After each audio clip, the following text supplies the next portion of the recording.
Praise the Lord. இந்த காலவேளையிலும் மறுபடியும் உங்களை சந்திப்பதில் மிக்க மகிழ்ச்சி அடைகிறேன். இந்த நாளிலும் நாம் ஒரு வேத வசனத்தை தியானிப்போம். சங்கீதம் 37:25. சங்கீதம் 37:25. நான் இளைஞனாக இருந்தேன், முதிர் வயது உள்ளவனானேன், ஆனாலும் நீதிமான் கைவிடப்பட்டதையும் அவன் சந்ததி அப்பத்துக்கு இறந்து தெரிந்ததையும் நான் காணவில்லை. இங்கே நான் வாசிக்கிறோம், தாவீது சொல்கிறார், நான் இளைஞனாக இருந்தேன், முதிர் வயது உள்ளவன் ஆனேன், ஆனாலும் நீதிமான் கைவிடப்படவில்லை. எத்தனையோ பேர் நான் பார்த்திருக்கிறேன், எத்தனை பேர் கைவிடப்பட்டார்கள், ஆனால் ஒரு நீதிமான் கூட கைவிடப்படவில்லை என்று தாவீது சொல்கிறார். அப்படியான யார் கைவிடப்படுவது? துன்மார்க்கன் கைவிடப்படுவான், பாவிகள் கைவிடப்படுவார்கள், ஆண்டவரை தேடாதவர்கள் கைவிடப்படுவார்கள், ஆண்டவருடைய வழியில் நடக்காதவர்கள் கைவிடப்படுவார்கள். சவுல் ஒரு நாள் அஞ்சனை பார்க்கிற ஸ்திரியை பார்த்து சொல்லுகிறான், ஆண்டவரனை கைவிட்டார். தீர்க்கதரிசியின் மூலமாக பேசவில்லை, சொப்பனக்காரன் மூலமாக பேசவில்லை, ஊறி தும்மினால் ஆண்டவரனை என்னோட பேசவில்லை, ஆண்டவரனை கைவிட்டார். நான் 1 நாளாக இதில் வாசிக்கும் போது சவுல் கர்த்தரை தேடாமல் அஞ்சனை பார்க்கிற ஸ்திரியை தேடினபடினாலே ஆண்டவர் அவனை கொன்று போட்டார் என்பதாக. அப்படியானா ஆண்டவரை தேடாதவர்களை ஆண்டவர் கொன்று போடுவார், ஆண்டவரை தேடாதவர்களை ஆண்டவர் கைவிடுவார். இந்த பெலிஸ்தருடைய கையில் தேவன் இந்த சவுலை ஒப்பு கொடுத்தார். ஆனால் நீதிமான்கள் ஒரு நாளும் கைவிடப்படுவதில்லை.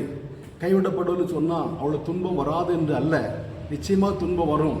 சங்கீதம் 34:19 வாசிக்கும் போது நீதிமான ஒரு துன்பங்கள் அநேகமாக இருக்கும், கர்த்தர் அவைகள் எல்லாவற்றும் நின்று அவனை விடுவிப்பார் என்று சொல்லப்படுகிறது. இப்போ நீதிமானுக்கு துன்பம் உண்டு, நீதிமானுக்கு பாடு உண்டு, நீதிமானுக்கு உபத்திரம் உண்டு, நீதிமானுக்கு பல பிரச்சனைகள் உண்டு. ஆனால் அவைகளில் ஆண்டவர் கைவிட மாட்டார். அவைகளின் ஊடாக அவன் கடந்து போக வேண்டும், துன்பத்தின் ஊடாக அவன் கடந்து போக வேண்டும். ஆனால் ஆண்டவர் கைவிடுகிறது இல்லை. அந்த துன்பத்தின் ஊட நீங்கள் அந்த 19 வசனம் வாசிக்கும்போது நீதிமான ஒரு துன்பங்கள் அநேகமாக இருக்கும், கர்த்தர் அவைகள் எல்லாவற்றும் நின்று அவனை விடுவிப்பார். எது நடுவில் இருக்கிறார்?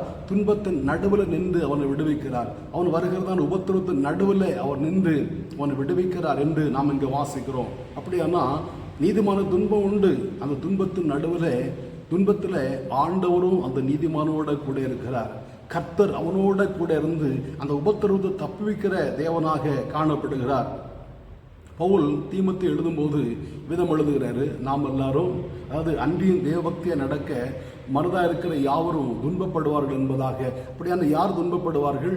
யார் தேவபக்தியை நடக்க மனதாக இருக்கிறார்களோ அவர்கள் துன்பப்படுவார்கள். அவர்களுக்கு உபத்திரம் உண்டு. தேவபக்தியை நடக்க மனதாக இருக்கிறவர்களுக்கு பாடுகள் உண்டு, வேதனைகள் உண்டு, கஷ்டங்கள் உண்டு. ஆனால் கர்த்தர் அவர்களை பரிசுத்தமாக்கி அவளை பாதுகாப்பார். கைவிடப்படுவதில்லை. கைவிடப்படுவது வேற, துன்பப்படுவது வேற, துன்பப்படுவது வேற, கைவிடப்படுவது வேற. துன்பம் நம்முடைய வாழ்க்கையில் சில நேரங்களில் ஆண்டவர் அனுமதிக்கிறார். ஆண்டவர் அனுமதிக்காம எந்த துன்பமும் நம்முடைய வாழ்க்கையில் வருவதில்லை. இயேசு சொல்லுகிறாரு, உடைய தலையில் உள்ள முடியெல்லாம் எண்ணப்பட்டிருக்கிறது. இப்போ ஆண்டோட நம்முடைய தலையில் உள்ள முடியெல்லாம் ஆண்டவர் எண்ணி வைத்திருப்பாரானா, ஒரு தலைமுடி கீழே விழ வேண்டுமானா ஆண்டுடைய அனுமதி இல்லாமல் கீழே விழாது. இப்போ நம்ம வாழ்க்கையில் ஒரு கஷ்டம் வருதுன்னு சொன்னால் ஆண்டவர் அவைகளை அனுமதிக்கிறார். பாருங்க, யோபு உத்தமனும் சன்மார்க்கனு தேவனுக்கு பயந்து பொல்லாப்பு விலகிறவன் என்று ஆண்டவரே சாட்சி கொடுக்கிறார். சாத்தானே சொல்லுகிறான், அவன் விருதாவாகவா தேவனுக்கு பயந்து நடக்கிறான். இந்த வேதத்தில் சாத்தானால சாட்சி பெற்றவன் தான் யோபை குறித்து சாத்தான் மட்டும்தான் சாட்சி சொன்னான். இந்த சாத்தான் யோபை குறித்து மாத்திரம்தான் சாட்சி சொன்னான். அவன் தேவனுக்கு பயந்து நடக்கிறான், அவன் தேவனை தேடுகிறான், அவன் தேவனை ஆராதிக்கிறான் என்று சொல்லி. ஆனால் அந்த யோபுடைய வாழ்க்கையிலே சில சோதனையை கர்த்தர் அனுமதித்தார். நீங்கள் யோபன் புத்தகம் வாசிப்பீங்கன்னா, இதோ யோபுக்கு உண்டான எல்லாம் உன்னுடைய கையில் இருக்கிறது என்று சொல்லி கர்த்தர் சாத்தானுடைய கையில் ஒப்பு கொடுத்தார். 2ஆம் அதிகாரத்தில் இதோ யோபு உன் கையில் இருக்கிறான் என்று சொல்லி ஆண்டவர் சாத்தானுடைய கையில் ஒப்பு கொடுத்தார். பாருங்க, அவன் நீதிமான் தான், தேவனு பயந்தவன் தான், பொல்லாப்பு விலகிறவன் தான். ஒவ்வொரு நாள் அதிகாலை எழும்பி பிள்ளையுடைய லெக்கத்தின்படி சர்வாங்க தகன பலி செலுத்துகிறவன் தான். ஆனாலும் அவனை ஆண்டவர் பிசாசுடைய கையில ஒப்பு கொடுத்தார். கைவிட்டு விடவில்லை, அவனை சுத்தம் பண்ணும்படியாக ஒப்பு கொடுத்தார். யோபு சொல்கிறாரு, அவர் என்னை சோதித்த பின் நான் பொன்னாக விளங்குவேன். அந்த யோபு பொன்னாக்கப்படுவதற்காக அவனை அந்த புடமிடுகிறதான சாத்தானுடைய கையில் ஒப்பு கொடுத்தார். அதில் யோபு அழிந்து போகவில்லை, யோபு நிர்மூலமாக்கப்பட்டு போகவில்லை. யோபு அவனுடைய சூழ்நிலைகள் எல்லாம் ஒருவேளை மாற்றமாய் காணப்பட்டாலும் ஆவிக்குரிய ஜீவத்தில் அவர் சொல்கிறாரு, என் ஆவி பிரிய மட்டும் என் உத்தமத்தில் உறுதியாயிருப்பேன். பாருங்க, ஆண்டவர் அந்த யோபை கைவிடவில்லை. யோபை பிசாசுக்களை ஒப்பு கொடுத்தது உண்மை. ஆனால் அவன் பொன்னாக விளங்கினான். கர்த்தர் அவனை பாதுகாத்தார். அவன் 2 மடங்கு அவனை ஆசீர்வதித்தார். அவனை கைவிடவில்லை, சோதனையின் ஊடாக ஒப்பு கொடுத்தார். அப்போ சோதனை ஒரு மனிதனுடைய வாழ்க்கையில் தேவை. ஆண்டவர் அந்த சோதனை அனுமதிக்கிறார். அந்த சோதனை நம்ம சோர்ந்து போகக்கூடாது. அந்த சோதனையின் ஊடாக கர்த்தர் நம்மோட கூட இருக்கிறார். ஏசால வாசிக்கும் போது அவர்களோட கூட அவரும் நெருக்கப்பட்டார் என்று சொல்லப்படுகிறது. அப்படியானா நமக்கு ஒரு கஷ்டம் வரும்போது அந்த கஷ்டத்தில் கர்த்தர் நம்மோட கூட இருக்கிறார். நம்ம வெளிப்படையாக நம்ம தெரிந்த சத்தியம், சாத்ராக் மேஷாக் ஆபேத்நேகோ அக்கினி சூளைக்குள்ள போகும்போது அந்த அக்கினி சூளைக்குள்ள சாத்ராக் மேஷாக் ஆபேத்நேகோ உலாவும் போது இயேசு அவளோட கூட உலாவினார். நேபுகத்நேச்சார் பார்த்து சொல்கிறாரு, அதோ நம்ம 3 பேர் அல்லவா கட்டுண்டவளாய் போட்டோம், 4 பேர் உலாவுகிறார்களே, 4வது ஆளும் சாயல் தேவபுத்தருடைய சாயல் ஒப்பா இருக்கிறதே. பாருங்க, அப்ப சோதனையின் ஊடாக ஆண்டவரோட ஒப்பு கொடுத்தார். அந்த சோதனையின் நடுவில் ஆண்டவர் அங்கே இறங்கி வந்தார். அந்த அக்கினி சூழின் நடுவில் கர்த்தர் இறங்கி வந்தார். அவளோட கூட உலாவினார். அவருடைய கட்டுகளை அறுத்தார். அவர்கள் தேவனுடைய பிள்ளை என்பதை நிரூபித்து காட்டினார். அப்ப நம்ம வாழ்க்கையில ஒரு சோதனை வருமானம், அந்த சோதனையில கர்த்தர் உண்டு. கைவிடப்படுவது வேற, சோதனை அனுமதிக்கிறது வேற. இப்போ நம்மை அவர் கைவிடுகிற தேவன் அல்ல, நீதிமானை கைவிடுகிற தேவன் அல்ல.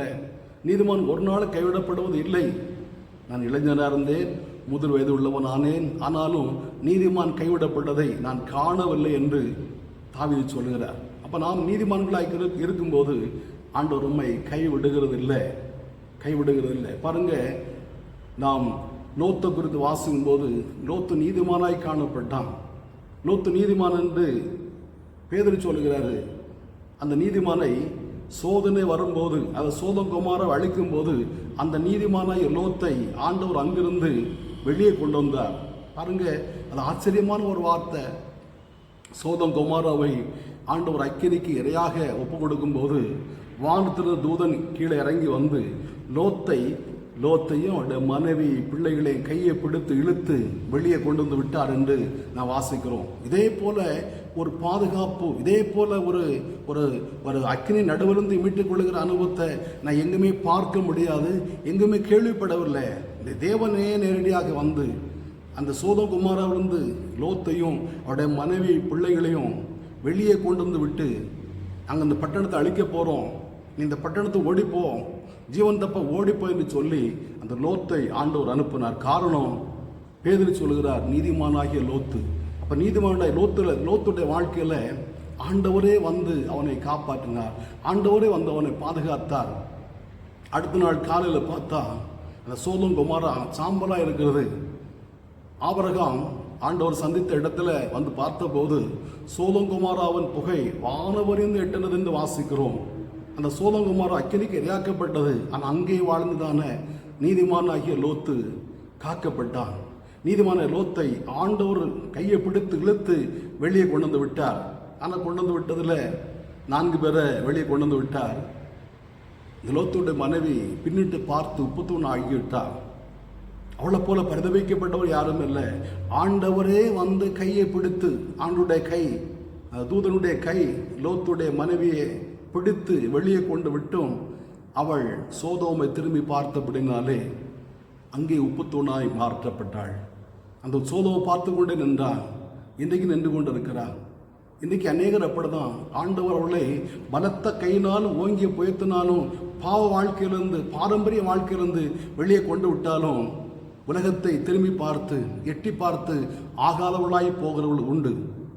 இங்கே வாசிக்கிறோம், லோத்து கைவிடப்படவில்லை, லோத்தை ஆண்டவர் பாதுகாத்தார். காரணம், அவன் நீதிமானாய் காணப்பட்ட அன்வேத்தில் அநேக சம்பவங்களை நான் வாசிக்க முடியும். ஆதியாக 6 வாசிக்கும் போது மனிதனை பூமியில் உண்டாக்குறத கர்த்தர் மனஸ்தாப்பட்டார் என்று வாசிக்கிறோம். ஆனால் அந்த பூமியில் நீதிமானாகிய ஒரு நோவாவை கர்த்தர் கண்டார்.